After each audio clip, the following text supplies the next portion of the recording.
Live है।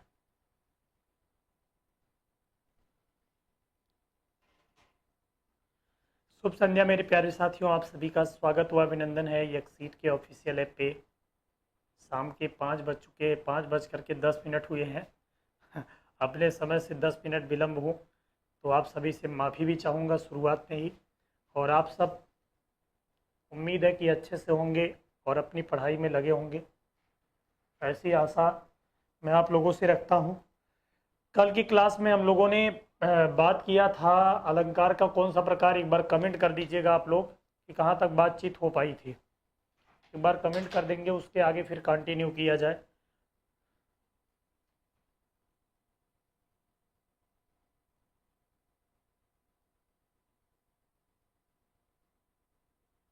जौनपुर की भूमि से प्रणाम गुरुदेव कृष्णा, शशि कुमार, सूरज विश्वकर्मा, प्रणाम निराला सर, सौरभ यादव, खुश रहिए भैया, अनीता यादव, जितने लोग भी हैं भाई एक बार कोई कमेंट करेगा,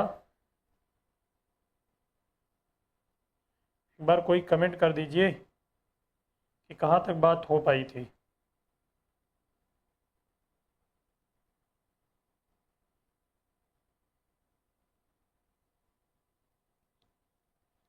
हमें लगता है कि उपमा अलंकार के 2 प्रकार शायद बताए थे ना। मालोपमा अलंकार पढ़ाना है, मालोपमा अलंकार हेडिंग बनाइएगा। लुप्तोपमा तक हो चुका है, ठीक है। लुप्तोपमा अलंकार हो चुका है भैया, फूलों सा चेहरा तेरा वाला बात बताए थे। चलिए आगे इसके बाद चलते हैं।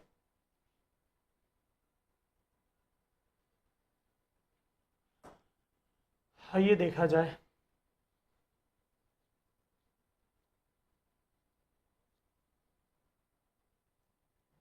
अगली हेडिंग बनाइएगा, उसी में तीसरा प्रकार आपने लिखा था, उसी तीसरे के बारे में लिख लीजिएगा, मालोपमा अलंकार।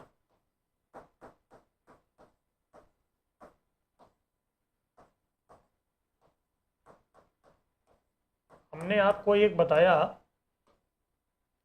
कि जब कभी भी माला का निर्माण करता है, मान लीजिए कि कोई बात शुरू हो और वही बात रिपीट होते होते होते होते होते जहाँ से चली थी वहीं पर आ करके समाप्त हो जाए तो ये माला का निर्माण करने लगती है।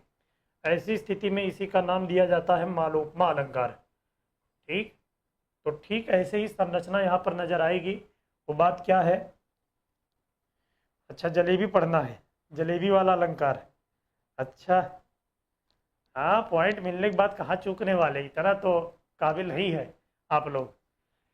तो ध्यान दीजिएगा, इसमें माला कैसे बनता और उपमा कैसे दी जाती है उस बात को समझेंगे।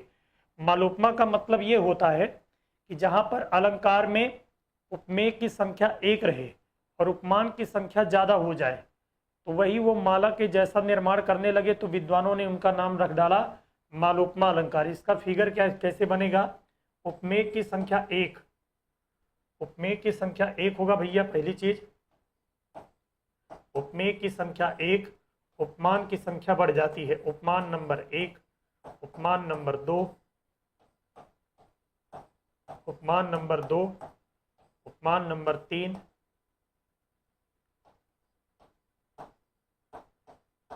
ठीक है। तो आप देख क्या रहे हैं, वही सेम बात रिपीट हो रही है और ये माला के जैसा कार्य करने लगते हैं, इसी वजह से विद्वानों ने इनका नाम रख डाला है मालोपमा अलंकार।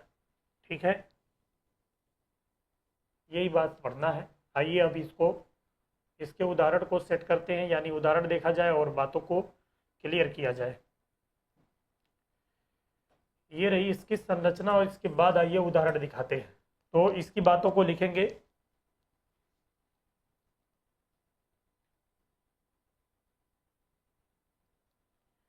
अभी कुछ नहीं लिखाया गया, लिखे हैं इसके आगे।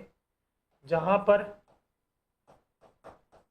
एक उपमेय, आज जितने लोग क्लास में नहीं है ना, बता रहा हूं कि बहुत पछताएंगे। आज की क्लास इतनी रुचिकर है, इतनी ज्ञानवर्धक है कि आज आप पढ़ेंगे और लास्ट में, मैं पहले से बता दे रहा हूं कि कमेंट की बौछार होगी लास्ट में और आपका तबीयत और मन खुश हो जाएगा। जहां पर भी जैसे भी आपने अलंकार को पढ़ा होगा इस तरीके से याद नहीं पढ़ा होगा।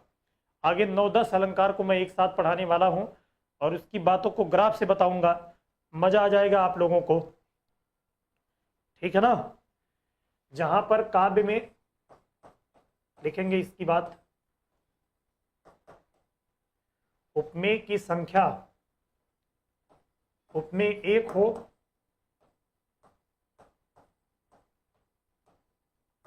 तथा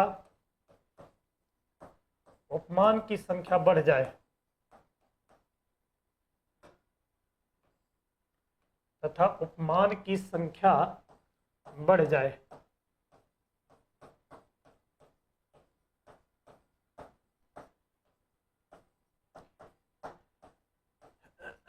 बढ़ जाती है या बढ़ जाए, वहां पर कौन सा अलंकार होता है? मालोपमा अलंकार। वहां पर मालोपमा अलंकार। उदाहरण देखेंगे, एक उदाहरण देखा जाए तब बात स्पष्ट हो जाएगी। जैसे कहा गया, काम स्वरूप प्रताप दिनेश सा, काम स्वरूप प्रताप दिनेश सा,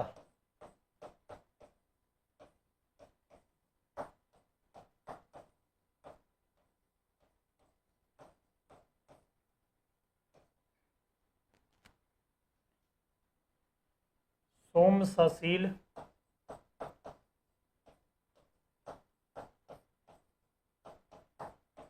राम महीप का।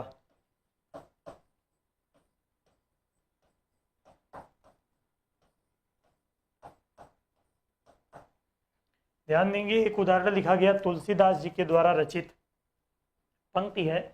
वो कहते हैं, भगवान श्री रामचंद्र जी के बारे में वर्णन करते हुए कहते हैं, उनकी तुलना विभिन्न आधारों पर उन्होंने किया है, विभिन्न जगहों पर किया है, अर्थात उपमान की संख्या इसमें कई सारी है। हमने आपको बताया था 90%, 95% केस में उदाहरण में आप देखेंगे तो जो आपको बताया था कि विशेषता वाली बात जिसकी तुलना की जाती, जिससे की जाती, तो आपको बताया गया था प्रकृति से संबंधित उपमान होता है, और उपमेय की जो प्रकृति देखी जाती वो किससे संबंधित होता? शरीर से। यही एक आध उदाहरण ऐसे होते हैं बीच बीच में कभी आ जाते हैं जो प्रकृति वाली बात यानी जिससे तुलना कराई जाती है वो कभी कभी प्रकृति से ना होकर के मानव से या शरीर से संबंधित हो जाता है। तो ध्यान दीजिएगा, तब वहाँ पर काम यही करेगा कि किसकी तुलना किससे कराई जा रही है, इस वाले मेथड से ही आप पकड़ पाएंगे। एक आध % के एग्जाम्पल में ये बात देखने को मिलता है। अब देखेंगे कैसे, पहले इसके अर्थ को समझिएगा। अर्थ क्या है? बताया गया कि काम स्वरूप प्रताप दिनेश सा, सोम सशील राम महीप का, भगवान श्री रामचंद्र जी के बारे में बता रहे हैं कि इनका जो, एक सेकेंड,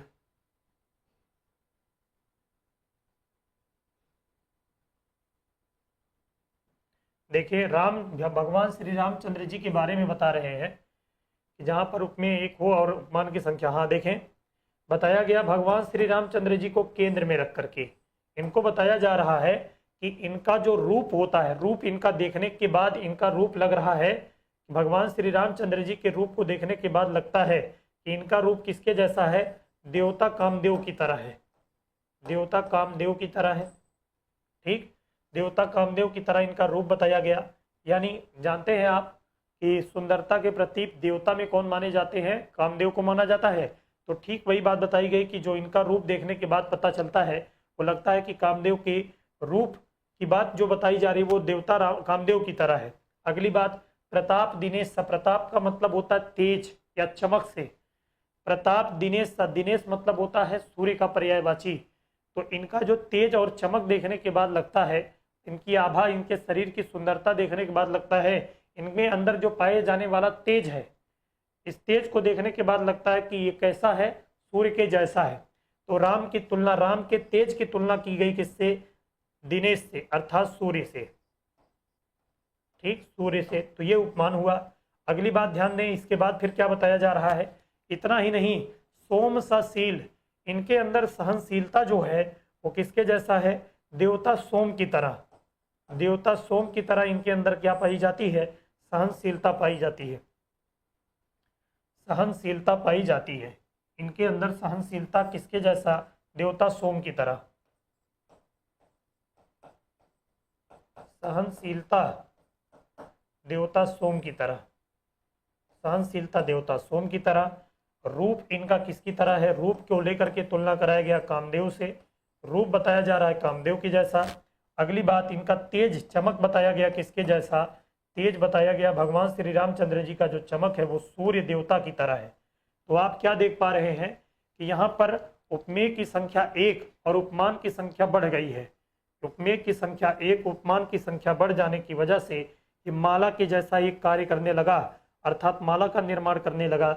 ऐसी परिस्थिति में इसी का नाम क्या पड़ जाता है? मालोपमा अलंकार। एक बार सभी लोग बताएंगे, एक क्लियर हो पाया, बात को समझ पाए पूरा कैसे मालोपमा अलंकार हो रहा है? अगर इतनी बातें स्पष्ट है तो फिर आगे चला जाए। इस पूरे अर्थालंकार के प्रकार का जो शुरू का 8-9 प्रकार है, 10 प्रकार, उसकी बातों को आपके दिमाग में मैं बैठाने अब चल रहा हूँ। अब आज की क्लास में आपको जादू होता हुआ दिखेगा, महसूस होगा कि पहली बार आपने इस तरीके से पढ़ा है। ठीक है, जल्दी से बताएं, सभी लोग कमेंट करिए।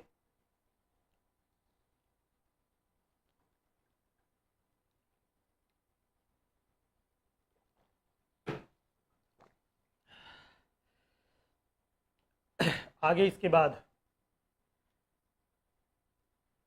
हाँ, वाचक शब्द भी है, ध्यान रखिएगा, वाचक शब्द भी है, इसमें गुणधर्म भी है, पाया जाने वाला विशेषता है और किससे तुलना कराई जा रही है, सब कुछ है। वाचक शब्द समय समय पर बदल रहा है। वाचक शब्द एक है, सा सा सा सा हर जगह पर, और उपमान की संख्या आप देख रहे हैं समय परिस्थिति के अनुसार बदल रहा है। ठीक है, तो ऐसी स्थिति में इसी का नाम पड़ेगा। अगले पेज पर चलते हैं और आपको जो हमने लिस्ट बनवाया था कि अर्थालंकार के कुल इतने प्रकार होते हैं, उसमें से 9 प्रकार की बातों को आज के क्लास में मैं प्रवेश करा करके रहूँगा आपके दिमाग में। उसकी सारी थीम जो मेन निचोड़ होता है, उसकी नब्ज को आप पकड़ जाएंगे, उसके लहू को आपके मन में दौड़ा दिया जाएगा, अर्थात आपके नस में आज वो 9 टाइप के अलंकार अपना जगह बनाएंगे। ध्यान देंगे कैसे? चलिए ध्यान दीजिएगा। एक उपमेय होता है और दूसरा क्या होता है भैया? उपमान। दूसरा होता है उपमान। एक ग्राफ बनेगा, आप आज के क्लास में पूरा एक पेज यही लेगा और पूरा समय इसी में चला जाएगा। ध्यान देंगे, उपमा अलंकार में पढ़ा चुका है आप लोगों को, और उसकी जो बातें हमने बताई, एक उदाहरण में भी मैं ले लेता हूं। जैसे बोल दिया, मुख और चंद्र के बीच में तुलना कराने के लिए हम लोग चल रहे हैं। मुख और चंद्र, मुख की बात किया जाए तो इतना तो आप जानते हैं कि मुख को क्या मानेंगे हम? उपमेय मानेंगे। उपमेय इसमें कौन है भैया? मुख है। और चंद्रमा इसमें क्या है? उपमान है। उपमान है। इन्हीं दोनों को लेकर के चलिए तुलना कराया जाए और विभिन्न प्रकार के अलंकारों के लक्षण को जाना जाए और क्लियर किया जाए। पहली बात आपको हमने पहले दिन ही बताया, कल के डेट में बताया कि यदि उपमेय की तुलना, ये देखिए तीर का निशान बता रहा है कि यहाँ से कहानी उठ रही है। उपमेय की तुलना जब उपमान से की जाती है तो ऐसी स्थिति में पहले अलंकार का जन्म होता है, जिसका नाम क्या पड़ता है? उपमा अलंकार। उपमा अलंकार पहला प्रकार। इसका उदाहरण मैं इसी को लेकर के बना रहा हूं। बोल दिया जाए, मुख चंद्रमा के समान सुंदर है। मुख चंद्रमा के समान सुंदर है, पहला उदाहरण यानी पहला प्रकार, मुख चंद्रमा के समान सुंदर है। इसमें मुख की तुलना की गई किस बात को लेकर के? सुंदरता को लेकर के। मुख चंद्रमा के समान सुंदर है।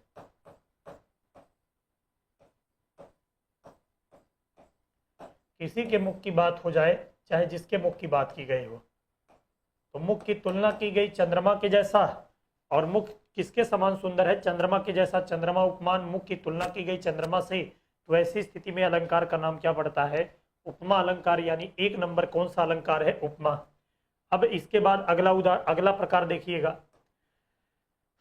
जब बात उपमा की तुलना उपमेय से, उपमेय की तुलना उपमान से, कभी कभी ये भी देखने को मिलता है कि उपमान की तुलना किससे कर दी जाती है? उपमेय से। उपमान की जब तुलना उपमेय से की जाएगी, ध्यान रखिएगा, आज की क्लास में जो लोग हैं, आज की क्लास में आपको आनंद नहीं आ गया और आपको सीखने पर ऐसा महसूस ना हो जाए कि हमने पहली बार इस तरीके से जीवन में इस चीज़ को पढ़ा है, तो बताइएगा। यानी आज की क्लास को करना बिल्कुल सार्थक होगा और बहुत मज़ा आएगा। ठीक जादू की तरह, जैसे आपको संध की बातों को हमने बताया, समास की बातों में भी आपने कहा कि सर इस तरीके से नहीं पढ़ा, वैसे ही आज आपको फीलिंग आएगी। ध्यान देंगे, अब की बार तीर का निशान क्या बता रहा है कि उपमान की तुलना कराई जा रही किससे? उपमेय से, यानी बात को रिवर्स कर दिया जाए। अगर ऐसी पंक्ति आ जाता और इसको व्यक्ति आभास नहीं कर पाता और पहले नंबर पर ऑप्शन में खुश होने के लिए उपमा अलंकार दे देता, कैसे देखिए।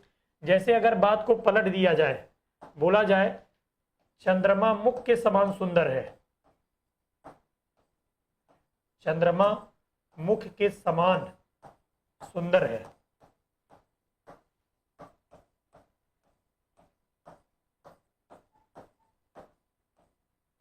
इस पूरे सेंटेंस को जैसे पढ़ेंगे तो अब बात विपरीत बोल दी गई है, वो आपका दिमाग खुद कह रहा होगा। हमने बताया था कि जब कभी भी किसी चीज की तुलना की जाती है, और किसकी तुलना की जाती है, तो मैंने एक चीज बताया था कि बताइए कि जिस क्वालिटी या जिस विशेषता या जिस गुण की वजह से तुलना कराई जाती है, वो गुण लेकर के पहले से बैठा कौन रहता है? तो आपने ही जवाब दिया था कि सर प्रबल ज्यादा माना जाता है, ज्यादा ताकतवर माना जाता है, यानी उस गुण को लेकर के पहले से बैठा रहता है कौन? उपमान। तो ठीक वही बात, ऐसी भी परिस्थिति हो जाए कि अब की बार चंद्रमा की तुलना करानी पड़ी, मुख के अंदर कुछ ऐसी खासियत नजर आई जो कि चंद्रमा के अंदर नहीं पहले से दिखा, तो अब की बार कहा गया कि जो इनका मुख है, या मान लीजिए राधा जी का मुख, कह दिया जाए चंद्रमा मुख के समान सुंदर है, यानी किसी के मुख को देखने के बाद ऐसा प्रतीत हो और लगता हो कि चंद्रमा भी उसके सामने फीका है। तो अब की बार बता दीजिएगा कि प्रबल कौन होगा? तो आप कहेंगे कि सर ताकतवर अब की बार मुख को दिखाया गया है, चंद्रमा की तुलना कराई जा रही मुख से, तो ऐसी परिस्थिति में ज्यादा ताकतवर कौन हुआ? यानी प्रबलता गुण वाली बात को देखें तो पहले से विद्यमान किसके अंदर है? मुख के अंदर। ऐसी लक्षण और ऐसी बातें देखने को मिली कहां पर? जी सर फर्स्ट बार है। हाँ देखें, इसके बाद चंद्रमा की तुलना कराई गई मुख से किस बात को लेकर के? सुंदरता को लेकर के। चंद्रमा के अंदर ऐसा लक्षण दिखाई पड़ा जो मुख के अंदर पहले से है, यानी कुल मिलाकर के बात को उल्टा कह दिया गया। तो अलंकार का नाम भैया ध्यान रखिएगा, लोग इसको के समान देख करके, आपको यही आज तक बता दिया गया कि जहां पर के समान, सा सी से, जैसा जैसी, जैसे जिमिनाई तुल्य, ठीक है, की तरह के जैसा, ऐसा शब्द मिल जाता है तो आप तुरंत बता दीजिए उपमा अलंकार। अब आपको समझ में आ रहा होगा कि इसमें कैसे बातें विपरीत हो जाती हैं। तो ध्यान रखिएगा, अलंकार चेंज हो जाता है, उस अलंकार का नाम पड़ता है प्रतीप अलंकार। क्या नाम भैया? प्रतीप अलंकार। जो वर्गीकरण में हमने लिखाया था प्रकार में, तो उस अलंकार को नाम देते हैं प्रतीप अलंकार। इसकी परिभाषा बनानी रहेगी तो क्या बताएंगे? प्रतीप अलंकार के बारे में बताएंगे कि जब उपमान की तुलना उपमेय से की जाती है तो वहां पर प्रतीप अलंकार होता है। तो ध्यान रखें, अगर ऐसी बात आएगी तो उस अलंकार का नाम 2 नंबर पड़ेगा, प्रतीप अलंकार। ठीक, इस बात को समझ पा रहे हैं? ठीक, अगली बात ध्यान देंगे, अभी आपको कंफर्मेशन नहीं देना, बीच में कमेंट ना करिएगा, ध्यान हटाएंगे तो बात स्लिप हो जाएगी। बहुत ही रुचिकर और बहुत ही 9 अलंकार की सारी बातें निचोड़ के रूप में आपके दिमाग में आज बैठ जाएंगी। इसके बाद इनको अलग से पढ़ा जाएगा, ऐसा नहीं है कि हमने समाप्त कर दिया इसको। अब प्रतीप अलंकार उपमा हो चुका है, प्रतीप अलंकार का नंबर आएगा, अगला अलंकार जो बताने चल रहे उसका नंबर आएगा। सब एक एक करके 2-2, 4-4 उदाहरण बताते चलेंगे और तब अच्छे से क्लियर होगा। लेकिन उसकी बातों को आज मैं बता देना चाहता हूं कि ये ग्राफ के माध्यम से 9 अलंकार आप समझ सकते हैं। ठीक, इसके बाद आगे बढ़ते हैं। अगली बात बहुत ध्यान से सुनेंगे तभी समझ में आएगा। कभी ऐसा भी दिया गया हो कि एक बार एक पंक्ति में दिखाया गया हो उपमेय की तुलना उपमान से, और पुनः उसके नीचे दूसरी लाइन दिखाई गई हो यदि उपमान की तुलना उपमेय से की गई हो। कुल मिलाकर के बात यह है कि दोनों पंक्तियां एक साथ में दी गई हो तो उस अलंकार का जन्म हो जाता है जिसका नाम पड़ता है, ध्यान देंगे, अगर मान लीजिए उपमेय की तुलना उपमान से, पुनः उपमान की तुलना किससे करा दी जाए? उपमेय से, और ये दोनों पंक्तियां दी गई हो तो वहां पर तीसरे अलंकार का जन्म होता है। उस तीसरे अलंकार का नाम पड़ता है भैया, तीसरे अलंकार का नाम पड़ता है, नोट करेंगे, उस तीसरे अलंकार का नाम उपमेय उपमा अलंकार। उपमेय, उपमा अलंकार हो जाता है। ये सब आपके जीवन में नए नए अलंकार आ रहे होंगे, लेकिन उनकी बातों को देखते चलिएगा। प्रतीप का मतलब उल्टा होता है ना सर? हाँ बिल्कुल, प्रतीप का मतलब उल्टा होता। प्रतीप अलंकार का उल्टा अलंकार ऐसे आपसे पूछेगा डायरेक्ट, कौन सा अलंकार होता है, तो आप बताएंगे प्रतीप अलंकार का उल्टा अलंकार।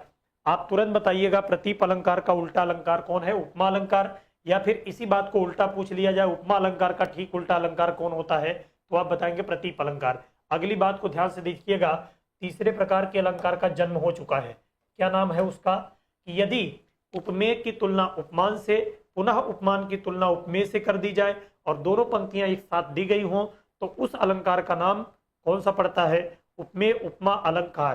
3 अलंकार आपको समझ में आ चुके होंगे। फिर से सुने, यदि आपको बताया गया पहली चीज कि उपमेय की तुलना उपमान से, उपमा अलंकार, उपमान की तुलना उपमेय से, प्रतीप अलंकार। अगली बात तीसरा बताया गया कि उपमेय की तुलना उपमान से कराई जाए, पुनः उपमान की तुलना उपमेय से कराई जाए और दोनों पंक्तियां एक साथ में दी गई हों, तीसरे अलंकार का जन्म होता, जिसको नाम देते हैं उपमेय उपमा अलंकार। अगली बात इसके बाद बढ़ेंगे, चौथे अलंकार को देखें ध्यान से। चौथा अलंकार अब की बार खतरनाक अलंकार जन्म लेने वाला है। 3 अलंकार हो चुके, चौथा अलंकार ध्यान से देखेंगे। इस संसार में तुलना कराने के लिए हमने कहा कि भैया उपमेय की तुलना अगर इस संसार में किसी को भी कराना है तो एक शब्द की जरूरत पड़ती है, जिसको नाम क्या देते हैं? उपमान। अब की बार की कंडीशन ये बता रहा है कि किसी की तुलना करानी थी, अर्थात उपमेय की तुलना करानी थी, इस पूरे संसार में उसके जैसा कोई नजर ही नहीं आया, तो वापस से आकर के इसकी तुलना किससे करानी पड़ी? पुनः उसी चीज से करानी पड़ी, अर्थात उपमेय की तुलना उपमेय से ही करानी पड़ी। तो ऐसी स्थिति में, ऐसी परिस्थिति में चौथे अलंकार का जन्म होता है, जिसका नाम पड़ता है अनन्वय अलंकार। इसका नाम क्या है भैया? अनन्वय अलंकार। जब कभी भी, चौथा अलंकार यह है कि जब कभी भी उपमेय की तुलना उपमान से, उपमेय की तुलना कराने के लिए इस पूरे संसार में कोई उपमान नजर ही ना आए, उपमान खत्म हो जाए, उसके जैसा कोई मिलने ही ना, वैसा लक्षण है, तो उपमेय की तुलना कराने के लिए पुनः उपमेय के पास लौट करके वापस आना पड़ता है। तो बताइएगा कि इसमें एक बात छिपी है कि नहीं? आप ये बात समझ पा रहे होंगे कि जब उपमेय की तुलना सर उपमेय से ही करानी पड़ रही है, इसका मतलब यह है कि उपमेय भी उपमेय है और उपमान भी कौन बन जाता है? उपमेय ही बन जाता है, अर्थात उपमेय और उपमान दोनों समान हो जाए, तो ऐसी स्थिति में नाम क्या पड़ता है? अनन्वय अलंकार। ठीक है, जैसे इस मुख की तुलना करानी थी, तो चौथे अलंकार पर आधारित उदाहरण मैं लिख रहा हूं, मतलब उपमेय की उपमान और उपमान की उपमेय, तो उपमेय उपमा अलंकार, अनन्य को दोबारा। ठीक, ध्यान से सुने, जैसे हमारी तुलना करानी हो, अब आपको लगता है कि सर के जैसा हिंदी कोई पढ़ाने वाला नहीं है, ठीक, आप खोजिए इस पूरे संसार में कि दूसरा कोई उपमान मिले जो सर के जैसे, एक एग्जाम्पल के तौर पर ले रहा हूं। अब ऐसा ना कि कमेंट में छापने लगिएगा गुरुदेव आपके जैसा कोई नहीं पढ़ाता है, वो हम सुन रहे हैं, इतने दिन से सुन रहे हैं, उसको हम नहीं चाहते हैं।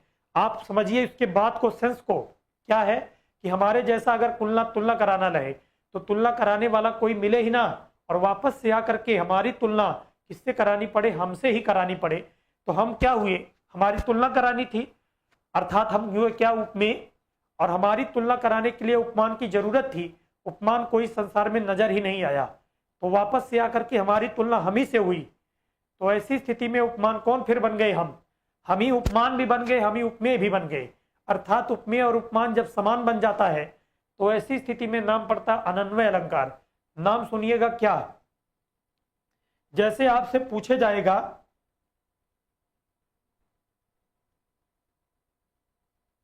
ध्यान देंगे, अब देखिए शुरू, लाखों में एक है, अरे भैया नहीं, आप समझिए यार, ठीक है, ये आप लोगों का स्नेह प्रेम है जो आप ऐसा समझते हैं, ठीक, आप पहले बातों को समझिएगा। जैसे बोल दिया जाए भारत के संभारत है, ठीक, राम से राम, सिया से सिया, राम के जैसा इस पूरे संसार में कोई नहीं, उनके जैसा कौन है? रामचंद्र, भगवान श्री रामचंद्र जी हैं। सिया के सिया यानी सीता जी के जैसा कोई नहीं है, सीता जी ही है। भारत के संभारत है, भारत देश के जैसा कोई दूसरा देश नहीं है, भारत ही है। तो उपमेय और उपमान दोनों एक हो जाते हैं, तो ऐसी परिस्थिति में नाम क्या पड़ता है? अनन्वय अलंकार। अगली बात, चौथा अलंकार बहुत ध्यान से समझेंगे तब समझ में आना है। यदि उपमेय की क्या कर दी जाए भैया, उपमेय की तुलना उपमान से की जाए और उपमेय की तारीफ या प्रशंसा कर दी जाए, तारीफ कर दी जाए, प्रशंसा कर दी जाए, तो ध्यान दीजिएगा अलंकार फिर चेंज हो जाएगा। यदि उपमेय की तारीफ कर दी जाए, प्रशंसा कर दी जाए, तारीफ या प्रशंसा कर दी जाए, यानी इस पर चौथे पर पहले उदाहरण मैं लिख करके बताता हूं, ध्यान दीजिएगा। अगर बोल दिया जाए मुख मुख ही के समान सुंदर है, मुख के जैसा कोई सुंदर नजर नहीं आया, तो मुख की तुलना मुख से ही करानी पड़ी, मुख मुख ही के समान सुंदर है।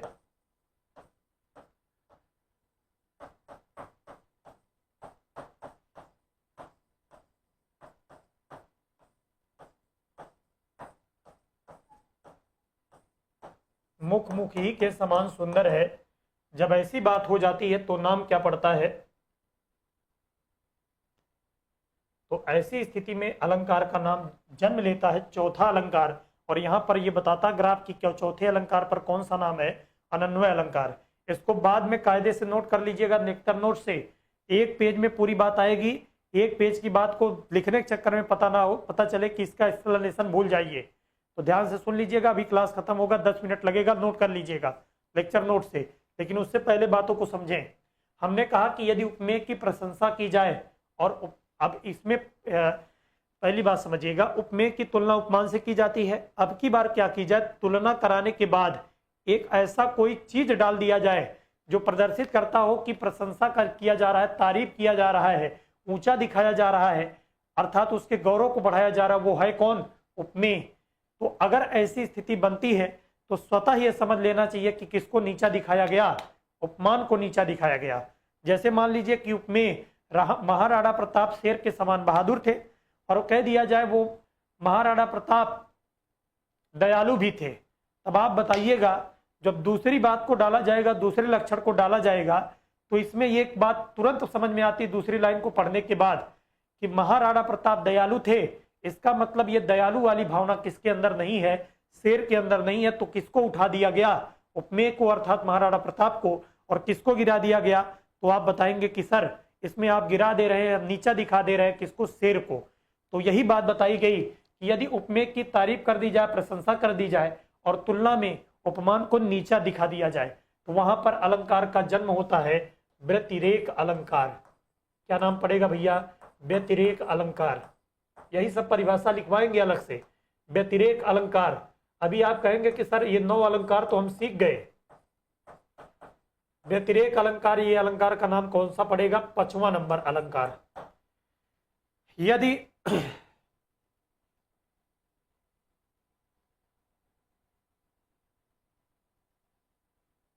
ठीक, ध्यान दीजिएगा, हमने कहा कि यदि उपमेय की तारीफ की जाए और उपमान की निंदा कर दी जाए, इस बात को ध्यान से समझेंगे। जब उपमेय की तारीफ की जाएगी तो जाहिर सी बात है दूसरे की क्या किया जाएगा? निंदा। जैसे मान लीजिए कि हमारी तारीफ कर दिया जाए और किसी दूसरे व्यक्ति की निंदा कर दी जाए, और हम उस समय उपमेय हो, तो हमारी तारीफ करेंगे तो हमने आपने क्या किया? हमारा लेवल बढ़ाया, हमारा गौरव बढ़ाया, हमारा मान सम्मान बढ़ाया, और किसको नीचा दिखा दिया? दूसरे चीज को। तो ऐसी स्थिति में अलंकार का नाम जन्म लेता है व्यतिरेक अलंकार। ध्यान रखिएगा, ये नए नए अलंकार जिनसे आप परिचित नहीं थे, उसकी बातों को आपके नब्जों में दौड़ाने के लिए, आपके खून में दौड़ाने के लिए ये सब तरीका अपनाया जा रहा है कि ग्राफ से ये चीजें आप भूल नहीं पाएंगे। फिर बाद में इनको सब मैं पढ़ा दूंगा अलग से, इनको एक एक अलंकार को मैं 4-4, 5-5 उदाहरण पढ़ाऊंगा। फिर लास्ट में जब पढ़ लेंगे ना तो आपको लगेगा कि यही टॉनिक का काम किया है, और यही वाला केवल रहता तो इसी से काम चल जाता। यानी ये ग्राफ जब एग्जाम में आप कभी भी देने जाएंगे तो यही ग्राफ देख जाएंगे तो 9 टाइप का अलंकार आपका तुरंत दिमाग में आ जाएगा, उसकी बातों को रिवाइज कर पाएंगे।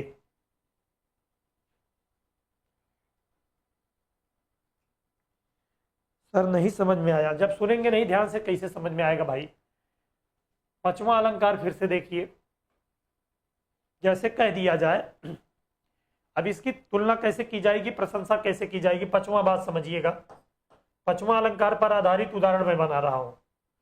मुख चंद्र सो है सखी, मुख चंद्र सो है सखी,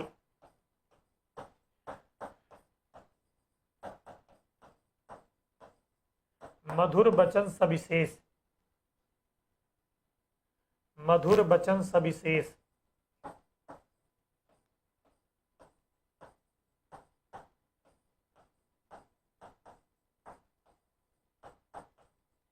कहा गया, देखिए पहली लाइन को पढ़े, मुख चंद्र सो है सखी। एक नायिका अपनी सखी से कह रही है कि हमारा जो मुख है वो चंद्रमा के समान सुंदर है। ठीक, फिर इसके बाद बताया गया उसी मुख की तारीफ किया जा रहा है। मुख की तारीफ दूसरे लाइन में, यानी उसकी प्रशंसा दूसरे लाइन में व्यक्त की गई है। क्या कि मधुर वचन सविशेष। मुख के अंदर, हमारे मुख के अंदर एक खासियत और पाई जाती है। पहली चीज तो वो सुंदर ऑलरेडी है, किससे? चंद्रमा से। तो उपमेय की तुलना कर दी गई उपमान से। अगली बार विशेषता बताई जा रही मधुर वचन सविशेष।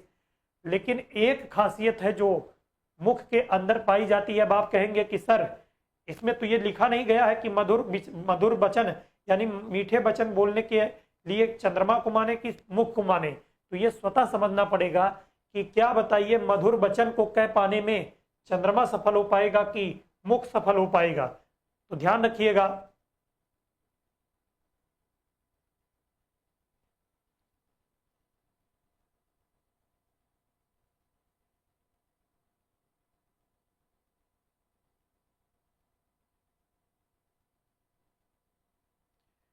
क्या विपिन यादव सर, जो इम्पोर्टेंट हो वही पढ़ाइए। यार आप लोग ना भाई चीज़ों को समझते नहीं हैं। समझ जाइए भैया, अभी यूपीएसआई का रिजल्ट आया है, देख लीजिए कितनी हाई मेरिट गई है। बहुत फाइट है यार, जब तक पढ़ेंगे नहीं, ये सब चीज़ें जानेंगे नहीं ना, बहुत दूर रह जाएंगे। सिलेक्शन बहुत, जान लीजिए कि आपका पूरी ज़िंदगी पछतावा रहेगा। समझ लीजिए, बाकी समझदार हैं आप। अगली बात ध्यान दीजिएगा।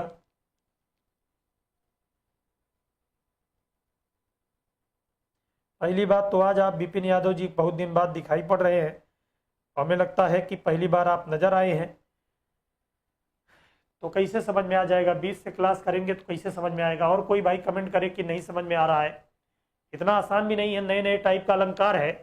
अभी इनको अलग से मैं पढ़ाऊंगा एक एक को, केवल इसकी निचोड़ को, बात को मैं आपके दिमाग में प्रवेश कराना चाहता हूँ, उसी बात को व्यक्त कर रहा हूँ। तो ध्यान से समझिए। क्या गया? बताया गया कि यदि उपमेय की तुलना उपमान से कर दी जाए और पुनः उपमेय की तारीफ कर दी जाए, प्रशंसा दिखा दी जाए, तो इस बात को व्यक्त किया गया। तो किसके अंदर जब प्रशंसा एक की कर दी गई तो जाहिर सी बात है, स्वतः समझ लेना चाहिए कि दूसरे वाले को उसकी तुलना में निंदा किया गया, अर्थात उसको कम वरीयता दिया गया।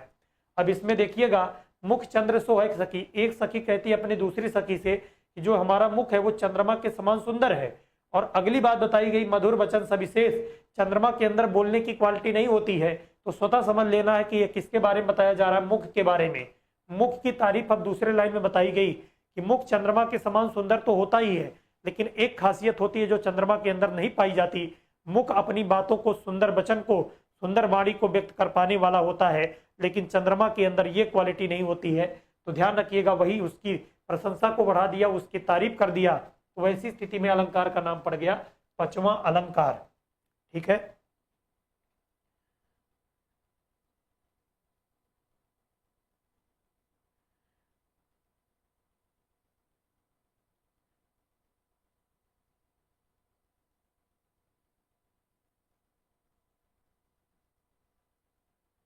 क्लियर हो पाया? अब रंजू बच्ची बताएंगी क्लियर हुआ?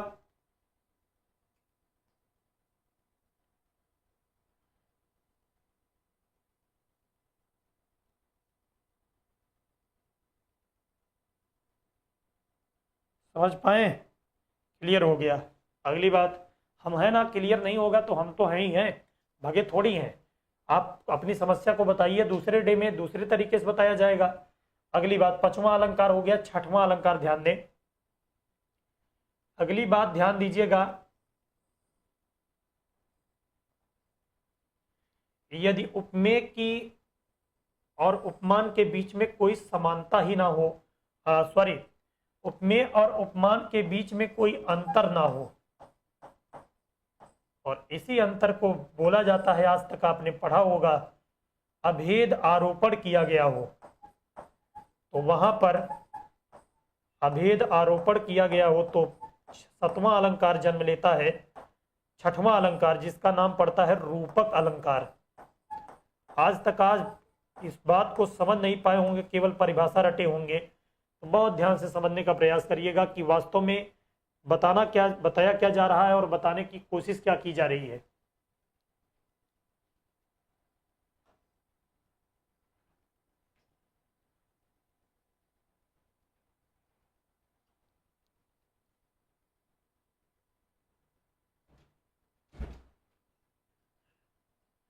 ध्यान देंगे भैया।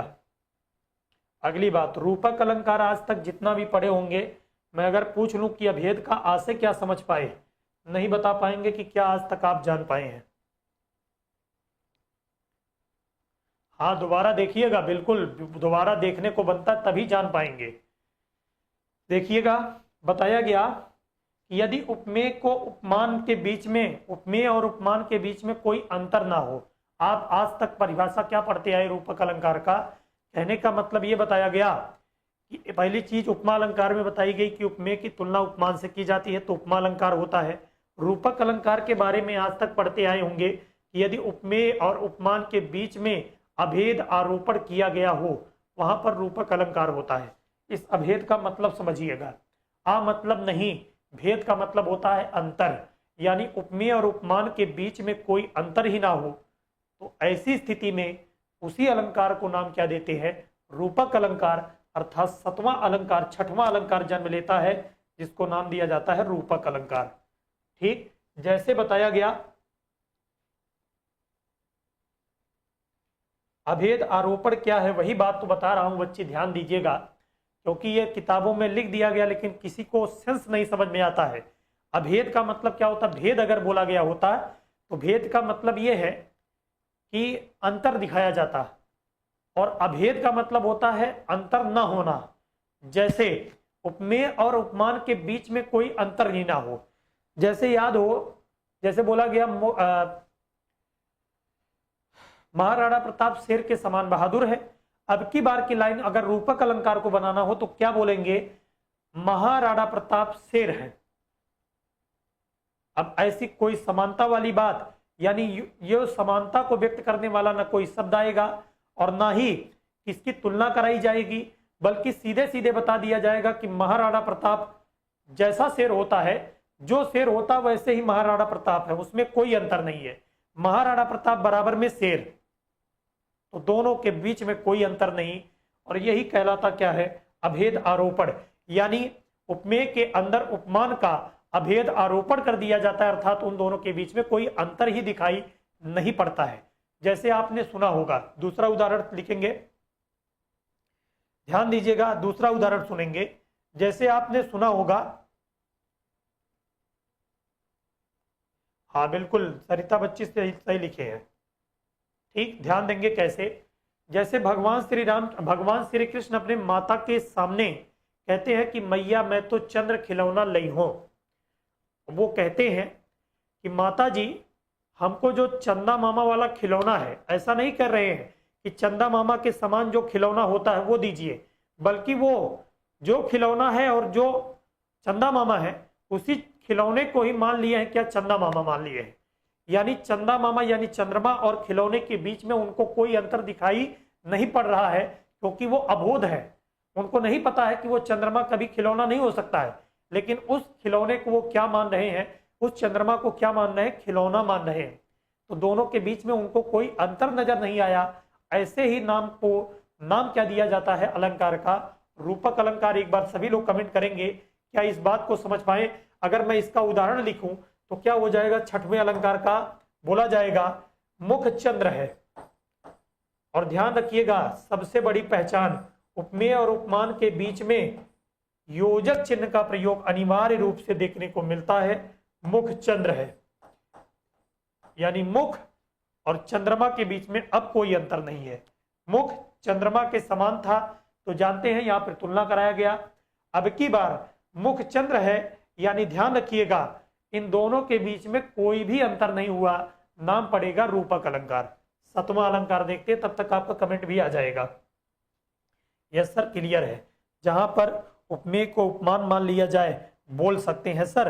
हाँ बिल नहीं नहीं नहीं, उपमेय को उपमान मान लिया जाए तो ये तो अलंकार हो जाएगा अनन्वय अलंकार। बीच में आपने नहीं सुना लगता है भाई, जब बताया गया था कि कुलदीप सर के जैसा कोई नहीं है, तो कुलदीप सर को उपमेय तो बताया गया। जैसे मान लीजिए कि कहा गया कि भारत के सम भारत है, तो भारत की तुलना करानी थी इस पूरे भारत में या पूरे देश में या पूरे विश्व में, तो वैसा कोई देश नजर नहीं आया, तो बता दिया गया भारत के समान कोई और देश नहीं है, बल्कि कौन है, भारत। तो उपमेय की तुलना किससे करा दी गई, उपमेय से ही, अर्थात उपमेय ही उपमान बन गया। तो उपमेय की तुलना कराने के लिए उपमेय ना हो अर्थात उपमान ना हो, उपमान भी कौन बन जाए, उपमेय ही बन जाए, तो अलंकार का नाम पड़ता है अनन्वय अलंकार। लेकिन मुख चंद्र है, मतलब यह है कि जैसे मुख होता है वैसे चंद्रमा भी है। मुख और चंद्रमा के बीच में कोई अंतर नहीं। मुख को ला करके रख दिया जाए किसके पास, चंद्रमा के पास, तो जैसे चंद्रमा जो भी है करे, जैसे चंद्रमा आपको दिखाई पड़े वैसे मुख भी दिखाई पड़े। आप समझ पाए कि नहीं, दोनों के बीच में कोई अंतर ना हो, तो अलंकार का नाम पड़ेगा रूपक अलंकार।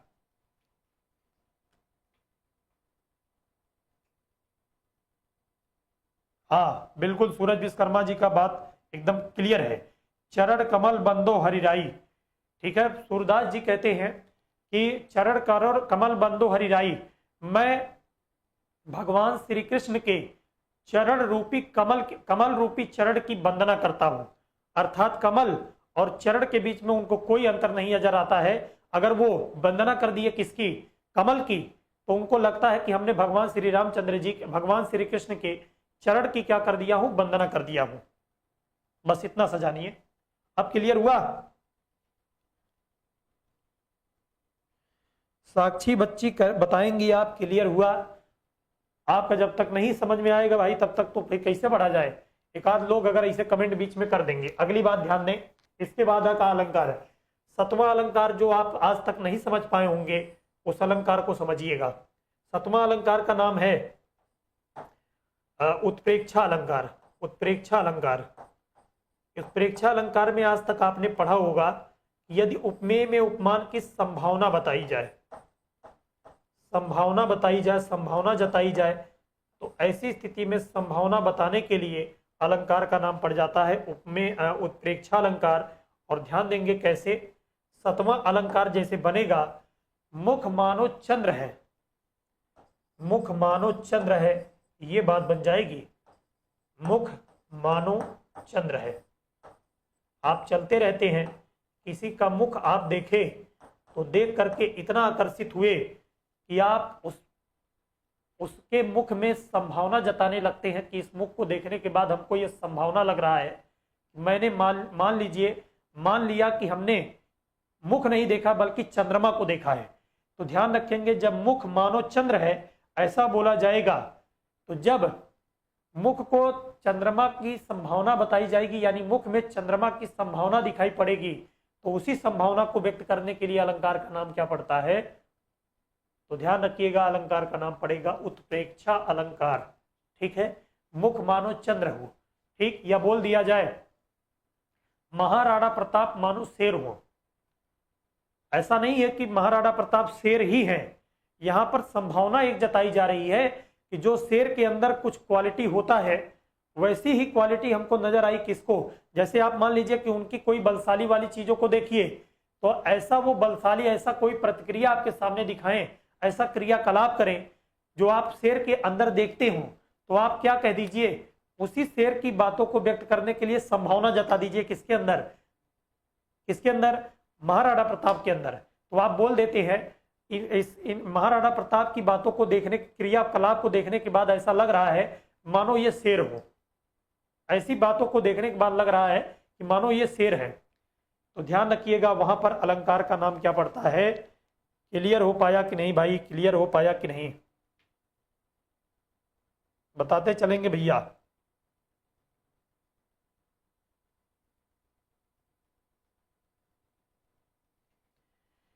ठीक है, अब देखिएगा आठवां अलंकार और नौवां एक और बचा है, बहुत ध्यान से सुनेंगे। अगर यही अलंकार समझ में आ गया तो आज की क्लास करना आपका सार्थक हो जाएगा।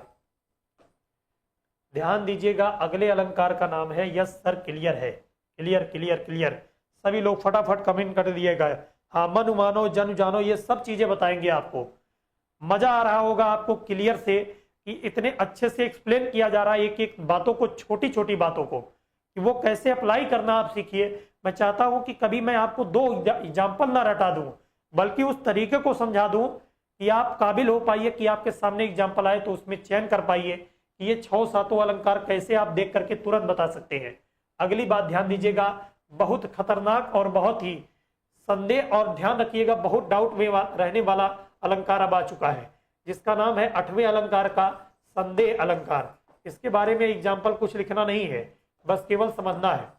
संदेह अलंकार कब होता है इस बात को समझेंगे, ठीक है। हाँ बिल्कुल बिल्कुल, रणबीर कपूर के अंदर कुछ ऐसी बात होती होगी, कुछ लक्षण या भनक आपको लगा अविनाश सर के अंदर, तो आपने संभावना जता दी कि अविनाश सर मानो रणबीर कपूर हो, तो आपने क्या किया, संभावना जताया है। बिल्कुल सही बात, समझ गए आप, अब जान करके अच्छा लगा। 7वां फिर से सर, 7वां में क्या बात बताई गई भाई, अब तो समझ गए होंगे ना। महाराणा प्रताप को छोड़ दीजिए, अविनाश सर मानो सलमान खान हो, सलमान खान के अंदर जो खासियत होती होगी वैसा कुछ अविनाश सर के अंदर दिख गया होगा, तो आपने क्या जता दिया, उसकी संभावना जता दिया। ठीक, अगली बात ध्यान से देखेंगे, संदेह और भ्रांतिमान में सुई के नोक के बराबर अंतर होता है।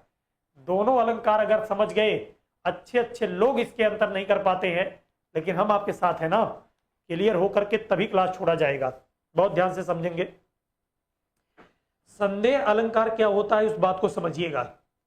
संदेह अलंकार कहता है संदेह की स्थिति, भ्रम की स्थिति, भ्रम नहीं, संदेह की स्थिति का मतलब यह है कि डाउट में रहना, अर्थात अनिश्चितता बना रहना, किसके किसके बीच में, उपमेय और उपमान के बीच में, अर्थात असमंजस की स्थिति दूर ना होना।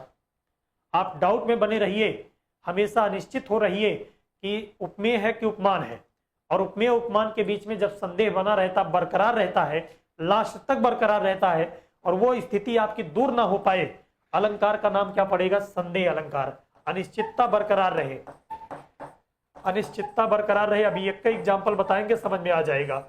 अनिश्चितता बरकरार रहे तो ऐसी स्थिति में क्या नाम पड़ जाएगा, संदेह अलंकार। और ध्यान रखिएगा अगली बात, 9वां अलंकार भी समझ लीजिएगा।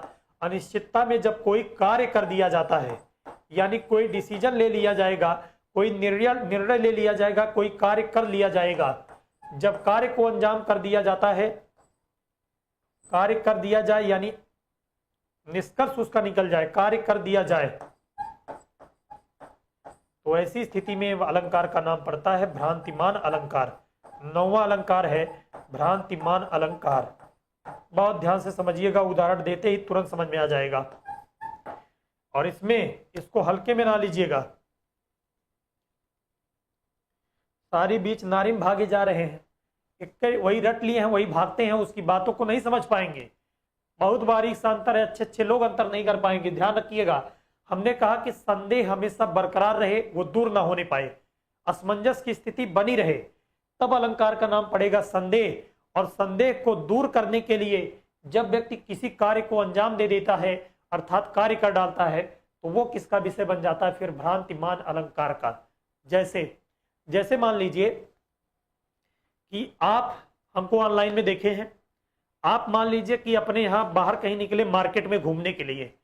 अब आपको पता है कि मान लीजिए कि अंबेडकर नगर के रहने वाले सर हैं, और मान लीजिए कि अंबेडकर नगर के किसी मार्केट में हमारे जैसा कपड़ा पहने हुए, हमारे जैसा शकल वाला कोई व्यक्ति वहां पर मार्केट में दिख गया, तो जब मैं जा रहा हूं तो आप पीछे से मान लीजिए हमको देखिए, और आपको ये भ्रम हो जाए, संदेह हो जाए कि सर जी हमारे जा रहे हैं, तो आपको लगता हो, तो जब संदेह होता है तो स्थिति क्या बनती है समझिएगा।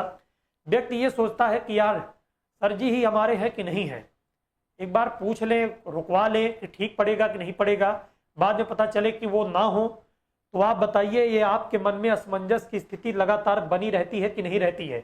आप ये डाउट में हमेशा बने रहते हैं कि सर ही हैं कि नहीं है कि नहीं है। एक बार देखें, पता नहीं कि उनके जैसा कोई दूसरा व्यक्ति हो, तब तक आपकी स्थिति कैसी बनी रहती है, संदेह अलंकार की। आप डाउट में बने रहते हैं, आपका डाउट क्लियर नहीं होता है, तो आप करेंगे क्या, तब तक अलंकार कौन सा कहलाएगा, संदेह। लेकिन जैसे ही ये मान लीजिए कि आपका कोई दोस्त है, दोस्त मार्केट में कई दिन बाद दिखाई पड़ गया, जैसे ऑफलाइन में आप तो देखे नहीं है, ऑनलाइन में कोई आपका मित्र जो साथ में पढ़ रहा हो, अगर आपको वो नजर आ गया, मान लीजिए उसकी फोटो आपने देखी हो, तो मार्केट में कोई दिख गया तो आपको लगा कि हमारा मित्र वही है, तो आप जाते हैं, आप अपना संदेह दूर करने के लिए आप क्या करते हैं, पीछे से जाकर के मान लीजिए उसके बैग पर हाथ रख दीजिए और पीछे हाथ रखिए, और जैसे वो आदमी पलटे, अब पता चला कि जब तक आप पलटे नहीं था, जब तक वो पलटा नहीं था, तब तक आपकी संदेह की स्थिति बनी थी, और यही संदेह की स्थिति क्या कहलाएगा, संदेह अलंकार। लेकिन जैसे ही आपने कार्य को अंजाम दिया, अर्थात आपने उसके पीठ पर हाथ रख दिया, ठीक है, तो नाम क्या पड़ जाता है, ध्यान रखिएगा, इसी को आपने कार्य को अंजाम दे डाला। और जब व्यक्ति पलटता है तो ऐसी स्थिति में आप पलट करके कहते हैं भैया माफ करिएगा, ऐसे ही हमारा दोस्त दिखता है, इसकी वजह से हमने आपके ऊपर हाथ रख दिया, लेकिन आप वो है नहीं, आपके जैसा ही, आपके शकल का ही जैसा दूसरा व्यक्ति नजर आया, जिसको आप जानबूझ करके कार्य को अंजाम दे डाले। ऐसी परिस्थिति में नाम क्या पड़ जाता है, भ्रांतिमान अलंकार। बहुत बारीकी और बहुत एकदम निष्कर्ष वाली बात आपको बताया हूं। सारी बीच नारी है कि नारी बीच सारी है, कि सारी ही की नारी है, कि नारी ही की सारी है। लास्ट तक ये बात समझ में नहीं आ रहा है कि सारी और सारी, भैया 5 मिनट गुरुदेव दे देगा।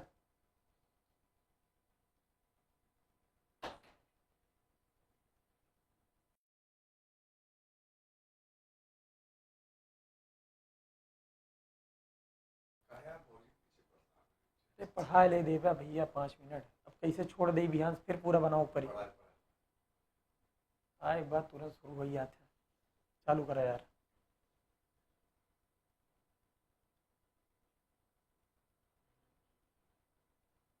ध्यान दीजिएगा, हमने कहा कि सारी बीच नारी है कि नारी बीच सारी है। ये आपने झांकी देखा होगा कि व्यक्ति और दर्शक डाउट में बने रहते हैं कि सारी ही आ रही है, कि पूरी नारी जो है साड़ी की बनी है, कि साड़ी के बीच में नारी है, कि नारी के बीच में साड़ी है।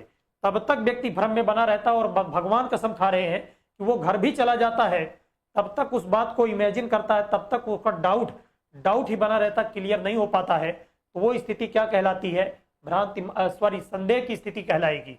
और ध्यान रखिएगा, जैसे मान लीजिए जंगल के रास्ते जा रहे हैं, अंधेरे में आप जा रहे हैं और सामने आपको रस्सी दिख गया, तो आप करते क्या है, आपके मन में एक भ्रम होता है, संदेह होता है कि यार आगे अगर पैर रखे तो हमको हो सकता हो कि सांप हो तो काट ले, तो आप सांप और रस्सी के बीच में आपके मन में भ्रम हो जाता है, आप आगे नहीं बढ़ते हैं, तो आप डाउट में रहते हैं, लेकिन यार सांप होता तो हमारे आहट की वजह से, हमारे पैरों की आवाज की वजह से वो भाग गया होता। तो आपका संदेह की स्थिति बना हुआ है, अनिश्चितता बनी हुई है। लेकिन इसके बाद साथ में भगवान ने क्या दिया है, आपका इस समय डिजिटल वाला टार्च लेकर के चलेंगे। जैसे ही टार्च आप जलाते हैं क्लियर करने के लिए, तैसे ही आपका जो भ्रम था, संदेह की स्थिति थी, संदेह को क्लियर करने के लिए आपने कार्य को अंजाम दे डाला। आप टार्च जलाते हैं, पता चलता वो रस्सी निकल जाता है, तो आपका भ्रम दूर हो गया। और जब यही कार्य का अंजाम दे दिया गया व्यक्ति के द्वारा, अलंकार का नाम चेंज हो जाएगा, भ्रांतिमान अलंकार। उम्मीद करता हूं आज का सेशन आपके साथ जो हमने बिताया है, इसमें आपने बहुत ही रुचिकर बातों को सीखा होगा और बेहतर ढंग से सीखा होगा। कमेंट बॉक्स में लिख डालिएगा, आपके कमेंट को देखेंगे तब पता चलेगा कि कितना आपने सीखा। आप सबसे मिले